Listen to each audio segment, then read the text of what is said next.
everyone, it's Philippa Wraithmel and welcome back to the EdTech podcast. Before we dive in today, I'm really proud to say that this episode is sponsored by Hachette Learning, and they are doing something I care deeply about, making professional learning for teachers flexible, research-based and genuinely helpful. Through Hachette Learning Academy, they offer short, competency-based adaptive courses that fit around teachers' real lives. And while still aligning with national and international competency frameworks, it's something that we all need. So we're really proud to be partnering with them for this series. Today, I am joined by someone who embodies the same commitment to equality and challenge in the classroom, Morgan Whitfield. Morgan is an author and senior leader who's taught in British curriculum schools in the UK, UAE for 12 years, and now Vietnam. Across all those contexts, she's been relentlessly championing for equality and equity, asking some brave questions about who gets challenged, who gets labelled, and who gets left out. In this episode, we talk about her book, Gifted, The Shift to Enrichment, Challenge and Equity, and her new teaching course with Hachette Learning Academy. We're going to dig into why the language of high ability and low ability can quietly box students in. Learn how one student changed the way Morgan thought about giftedness, the difference between ability, attainment and capacity, and how adaptive teaching, one high bar, many scaffolds, can create real challenge for every learner, not just the top 2%. It's a conversation about mindset, data, belonging, and seeing who our students are far more than a single score. So let's jump in.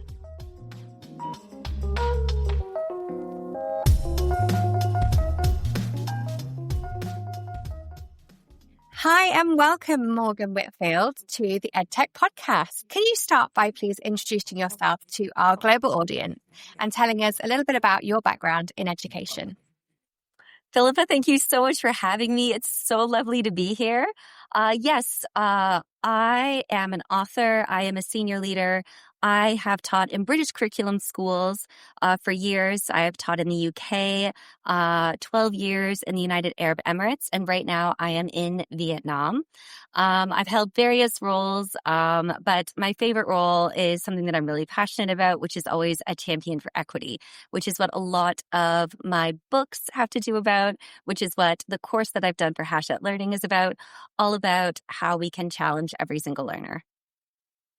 That is amazing. And I think that is the heart of what education should be, isn't it? Just making sure that every child is pushing themselves to be the best possible and having us educators as champions for that.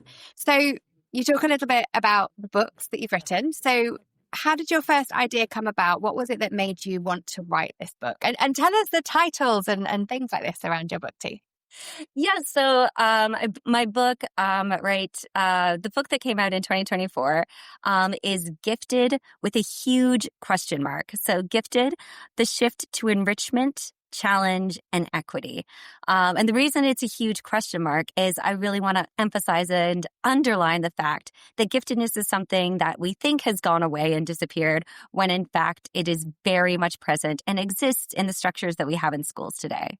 My latest course that I've done for Hachette Learning is on adaptive teaching, which is very much in line with the idea that we should be responsive and respond to the individual needs of students, which is something that I talk about a lot in my book. So they're very much connected, this idea of challenging every learner from whatever starting point they are at.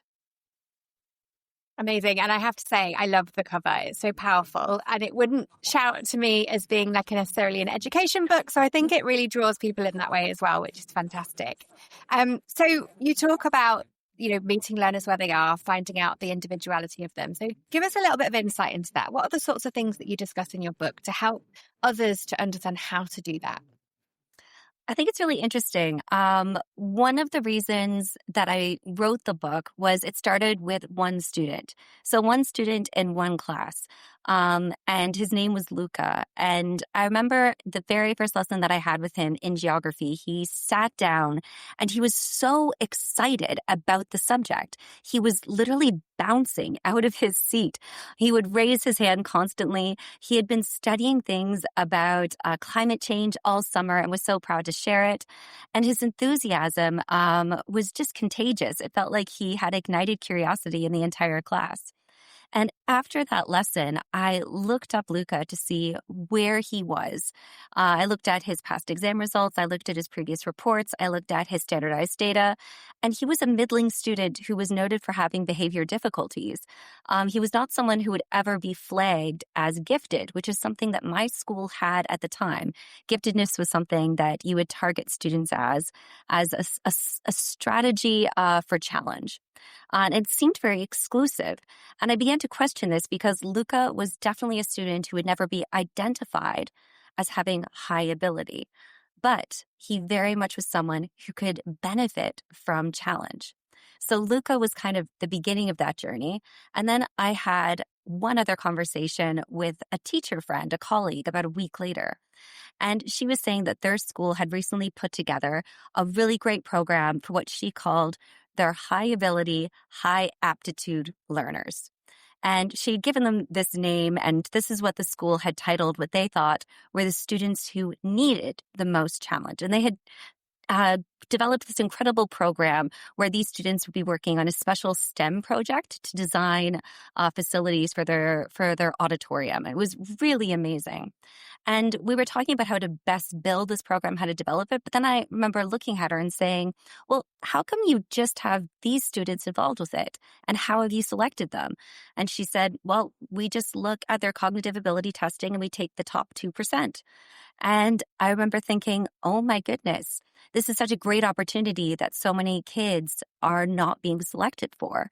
And there's something about that exclusivity that just didn't sit right. So how do we create programs that are truly inclusive? And how do we at the same time make sure that challenge is there and present in every single lesson? So both in and out of the classroom, I wanted to look at equity, challenge, and enrichment. That is amazing. And fundamentally, looking at a child's cognitive ability is far greater than being able to look at anything that they do situationally within, that 1 hour of the day that they may have felt stressed, or they might have felt a little bit anxious, or they might have, had all sorts of things going on. We know how diverse our children are that sit in front of us every single day is different. So that ability actually allows you to also then make that change. So, we know that cognitive ability is also progressive. So that can change, and that allows more children to potentially be in that 2% eventually, maybe even offering it up to children when they are being pushed a little bit further. I think it's really interesting. So I've played with this word a lot. I think that the term high ability is something that has been embraced by education. And we've said, well, we've given up giftedness because that is elitist and exclusive, and it's something that belongs to the past. It's antiquated. But then instead, we replaced it with this idea of differentiation, where we have kids stratified into low, middle, and high ability. And students aren't like that. And ability is not a stagnant state. In fact, the word ability itself seems fixed in an age of growth mindset. So what we really mean when we talk about ability is we're talking about something that we think a student has, which is potential. So we might say that they're under or achieving to their level. What you want to do when you break down ability is you want to actually refer to what we mean as teachers, which is attainment. A student in my classroom at this time is high attaining or low attaining in this specific topic in this moment. And that is very changeable. I think instead of the word ability, what we mean and what we are truly referring to is capacity. And a school that I've worked at in the past, I had one of the senior leaders say, we don't use the word ability in our school. The word ability, it actually says something about our students that we don't want to imply, which is that they are weak or strong, more able, less able. And these aren't useful words for us to use when describing students. Instead of using the word ability, we say attainment, because that is exactly where a student is at. And I can use that as a springboard with scaffolds to get them where they can be. So looking at using attainment as opposed to ability, and looking at capacity as something that we as teachers can build every single day. Do you think, though, that when we look at attainment, and if we think about cognitive ability testing, where that can be far greater. So I know when I did my NPQSL, for instance, I actually looked at those middle ability learners, or ability as we've just talked about, and where they were And actually their potential was much greater. And the work that we did with those students was to identify that because they have the potential, what we're doing is looking and going, oh, well, but they're where they should be. But actually they weren't, because they had greater potential if given the opportunity. And so I wonder how that marries up as well, because are we using attainment in schools then, but then perhaps because people are doing okay, they're doing well, they're doing national average, but we're not looking at where they could be? How does that link in with your gifted and equity? I think that is fascinating, because the way that we use data and data structures in schools is really strange, because we have structurally made data something that's really important. And we talk about being data driven all the time. And we tend to use cognitive ability testing as this way to say this is a child's potential. But cognitive ability testing, or using one standardized test score, is really dangerous in of itself. And that doesn't mean that I don't love it. I love data. I think it's amazing. It's insightful. It gives us power. But I think what's amazing is that we kind of are reductionist, and a lot of the times in the way that we use data. So something like middle ability, what we've done there is we've taken a standardized assessment score and we've reduced a child to one number. And that one number tells us where they lie on a continuum of ability in comparison with either their peers in that school or nationally or internationally. That's not that useful at all. But when I look at a cognitive ability test and I see the different batteries, so I can see where they are in terms of their verbal reasoning, their nonverbal, their spatial reasoning, and I can look at peaks and troughs in those batteries, that tells me something useful. That can inform my teaching strategies. That can flag something in terms of a learning variable that a child might have. So it might be that they process information differently, or it might speak to the fact that they are a multilingual learner. So the language that we use around ability, we have to be quite careful. And what's fascinating is when we look at companies that provide cognitive ability testing, they are very explicit in saying, do not use a reductionist score. The wealth is in the full reports that we give you and the teaching strategies you can derive from the depth of this data, not by using one score and saying +1 means that you are doing value add as a teacher. We are so much more than that, and these kids are so much more than that. We have to give students the full capacity to shine. We need to take the lid off learning. There's something really, really powerful about harnessing data and using it in a way that doesn't box kids into one size fits all learning. Absolutely. I couldn't agree with that last bit more. Everything that you just said then as well is just so vital and important for every teacher to understand. But that's specifically about not boxing them in. And I think that leads us really nicely back to the book. So I think what are the sort of main core themes that you would describe your book as sharing with educators around? Well, I think I divided the book into 3 sections. So the first section is all about the idea of challenge. So when we look at challenge and how we can embed challenge every single day in our lessons, I look at curriculum, which is what we teach and how we can make sure that there's challenge in our curriculum. I look at pedagogy, which is how we teach. So how we interact with students every single day and how we change our strategies for our students to make sure that we are making the most of our time with them so that we can maximize learning. And then the third thing that I look at is mindset. So mindset and challenge is really interesting because it touches upon what we just discussed, which is the idea that a mindset of what the teacher has a tremendous impact on the trajectory of learning for a student. So we all know that there are famous studies that have been done. Jacobson and Rosenshall have done a study back in 1968 that saw that teachers who perceived their students to be intellectual bloomers, those students made greater progress. And it was because it was a self-fulfilling prophecy. Teachers believed those students were high ability, so they treated them as such, and they treated them with the academic rigor the discipline. They reinforced positive stereotypes. They gave these students chances to be resilient and have grit. All those things that we say is great for challenge. And because they treated them differently, those students flourished. When we look at a study by Good and Brophy in 1985, we found the opposite was true. Students that were perceived as low attaining students were sat at the back of the classroom, received less feedback, felt less warmth and rapport from teachers. So, which is really, really sad. So it is something about mindset and unpacking those biases that we come with as teachers. And it's built into our teacher training.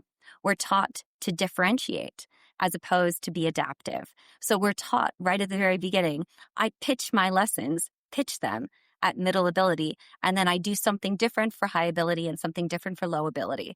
And what we tend to do with that difference is we dilute resources. We create 3 different learning objectives. So some students are expected to learn less than others. We create tiered worksheets, which is a huge workload burden for teachers.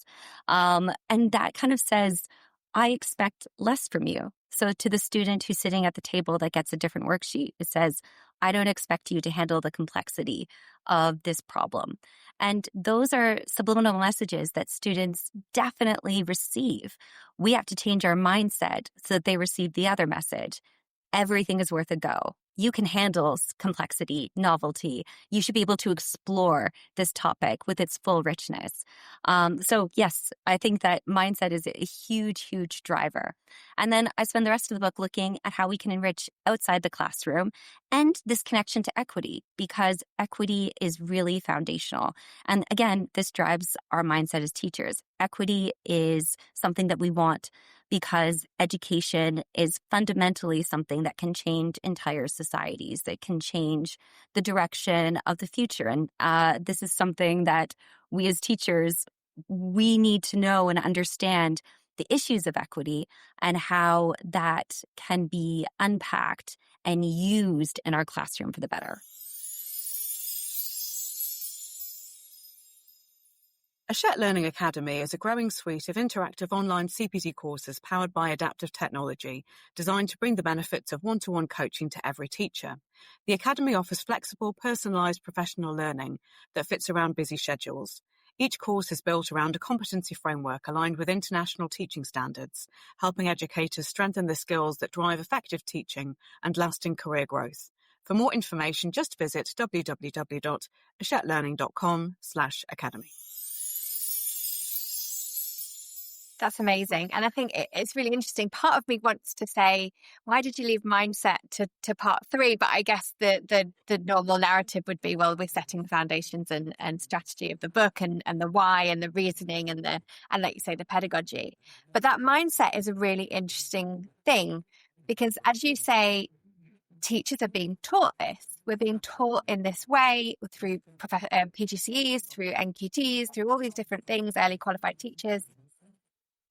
How does your book, or even perhaps your course, try to address these mindset changes? What sorts of things are you trying to encourage teachers to kind of become more ritualistic around? Well, I think my course looks a lot at this specifically.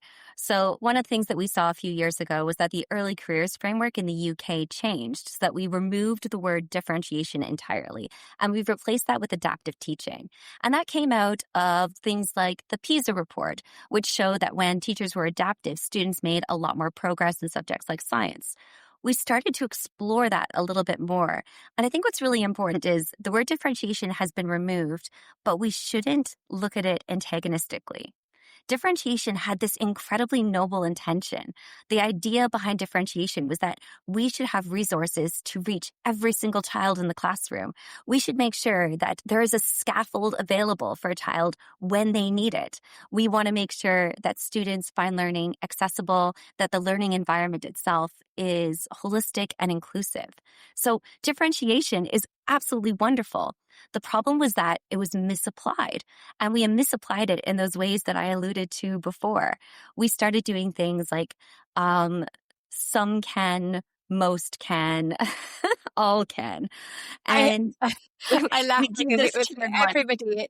In your PGC, it was all, most, some. Exactly. Could, would, should. And that's a really dangerous thing to start doing, because what we do is we then set students off on a pathway where gaps in understanding naturally widen and gaps in prior knowledge widen, because we are consistently saying, you don't need to learn as much, or I'm going to water down this text, or I'm going to make sure that the skill that you learn is simpler. I'm not going to push you as hard when we do these tiered expectations, when we lower expectations. And that's not what the purpose of differentiation is. What we want to do instead, and this is what adaptive teaching really reinforces, is the idea that we have one high bar. And in my course, I really look at having one high, ambitious learning intention for every single student in the classroom. Having that one high bar means that there's an overarching learning intention that has lots of challenge in it, and that it's accessible to everyone, because in that moment of adaptive teaching, I'm providing scaffolds so that every single student has a ladder that they can climb, or they can skip rungs to get to that one high bar. So that is the idea of adaptive teaching. Not that we are taking away anything, but that we are adding a lot more to our teaching in terms of being responsive in the moment.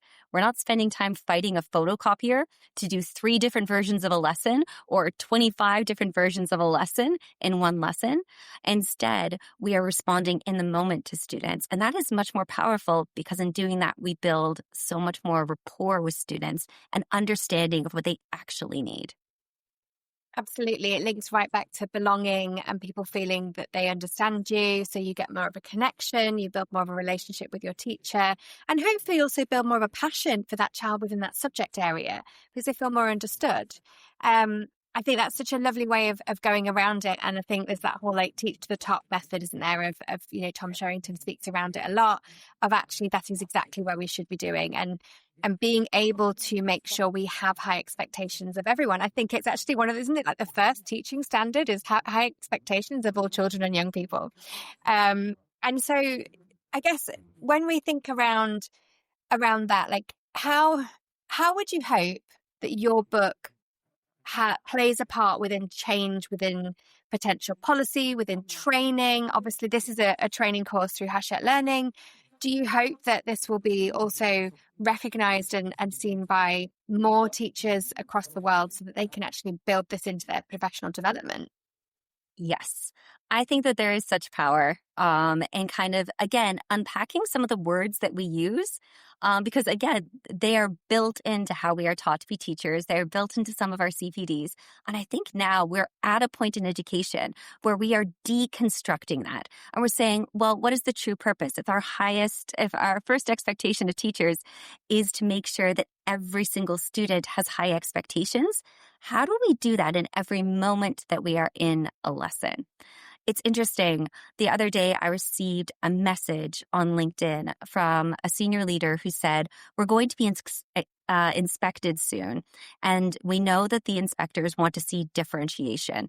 We want to embrace adaptive teaching. They want to see that we have stratified our students into ability levels and that we have a gifted and talented register. How do we explain that this is not something that we do at our school? And I think that's really key. We as teachers actually have more voice and agency than we think that we do. We have to push back sometimes to say we know what the best pedagogy is because we know our students and we're being responsive to it. We have structures in education that aren't changing at the same pace, but equity is really important. So we as teachers actually have more platform to demand that these structures, that policy actually catches up to where we are at in terms of educational research and what we do in our practice on the ground every single day. I think it's powerful to remember that we have that voice and to speak to that when we come up against these structures every single day. Yeah, absolutely. And it's such good advice, because we have so many schools around the world that are trying to do things a little bit differently, because ultimately they know their students best, right? They know what they need and they know what they're going to benefit from. And that should be the professional judgment of that environment. Absolutely. I want to ask you, just throughout your writing of the book, now I remember you going off and hiding away in rooms away from all of your gorgeous children. Was there anything in terms of your perspective as an educator, as you did all of your research, all of your writing, that changed throughout the book? That is so funny you should mention that. So after the book was published, my own son, I think it's one of those things, I didn't see something that was right in front of me. I published the book. I was working on the course on adaptive teaching, and I got called into a meeting with my son's teacher who said, Stafford seems to learn in a very different way. Do you mind if we do an investigation and kind of explore what that might mean? So we went off and we started doing interviews. We started having Stafford being diagnosed and seeing his journey, and seeing what I thought was just a regular plateau in his learning, because I noticed things like he read voraciously. He would read, but he didn't like writing at all. He would get distracted easily, and he wouldn't want to write down anything when it came to maths. But then when I asked him, his mental maths was so incredibly sharp and accurate. It was faster than me. So what we saw were those peaks and troughs and data that revealed something really interesting about my own child.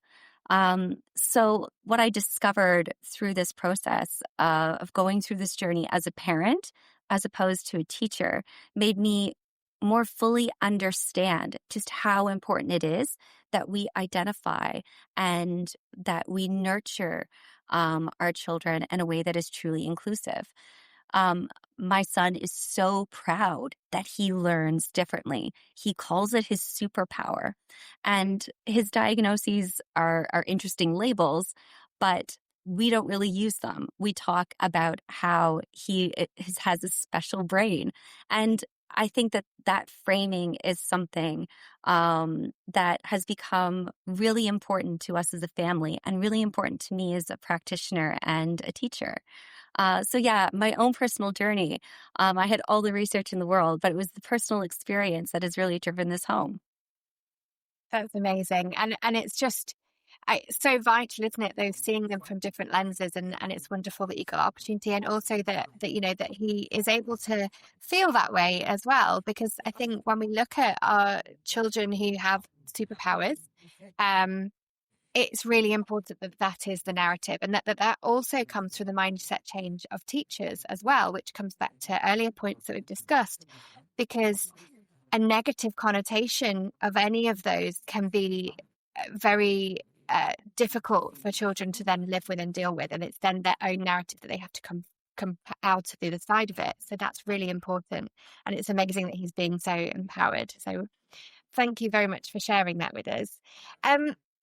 To come to a couple of final questions, I guess in terms of your course, if I'm a teacher and I'm preparing to go on to my adaptive learning course by Morgan Whitfield, what should I expect? What are the things that you would like to what should I feel like I'm going to be able to take away from the course? Well, I believe that a course is useful when you can use it the next day, when you can immediately say, here are 23 practical strategies that I can use tomorrow that will improve my practice or at least frame things differently. So the course is action-packed. A lot of my books tend to be about theory and research. And what I know is that teachers want to take away, well, now that I have this mindset shift, that's wonderful. How do I deploy strategies that will put this into action? And that is exactly what the book is, and exactly what the course is. So the course looks at all these little adjustments that we can make to be adaptive teachers. It looks at different types of scaffolds. It looks at how we can use writing frames, how we can use gallery critiques, how we can use peer collaboration, how we can use oracy, how we can use that verbal rehearsal, all of these different techniques to make adaptive teaching come alive in a classroom. So that is the number one thing that I think is important, that teachers walk away with the toolbox. And that's amazing, because I think that's exactly what all teachers want as well, which sounds to me like you've got the perfect kind of complement there of like practical action strategies, people to really be able to immerse themselves in, but then almost like going back to the book to go, Let me have a little bit more of a delve into that theory. Let me have a little bit more of a look. Let me remind myself of the change theory, all those elements as well. That you've kind of got a perfect partnership there. Sounds amazing. So I guess one last thing would be to say, if you could summarize your book in a sentence or a couple of sentences, because it might be hard, what would you say? How would you share it with our listeners? Okay. My book is about light bulb moments. My book is about how we engage children so that they are excited to explore more about learning. My book is about how we can stop seeing education as a mountain that students climb to reach a single peak, that they all go up the same path, one after another, to reach the end. And instead, we start to look at learning as an ocean. And that ocean is endless. We can swim close to shore. We can go into the harbors. We can go deep into the sea and dive down.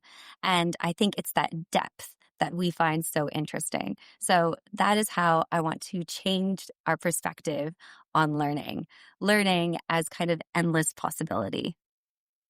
That's incredible. I love that vision. I can sort of see that huge sea and all these ports and things and, big lighthouses everywhere and the deep depths of the ocean. That's amazing. Very visual person. It was absolutely delightful to speak to you, Morgan. Thank you so much for being here. Please do share with the audience just where they can get your book and anything else that we might need to know. You can get my book from Hachette Learning. It's available on Kindle and Amazon. You can get my course from Hachette Learning Academy, Adaptive Teaching. The book is called Gifted, The Shift to Enrichment, Challenge, and Equity. And if you want to reach me, I'm easily reachable on social media, and I love engaging with all teachers. Thank you. Thank you so much for your time today, Morgan. Thank you, Philippa, for having me.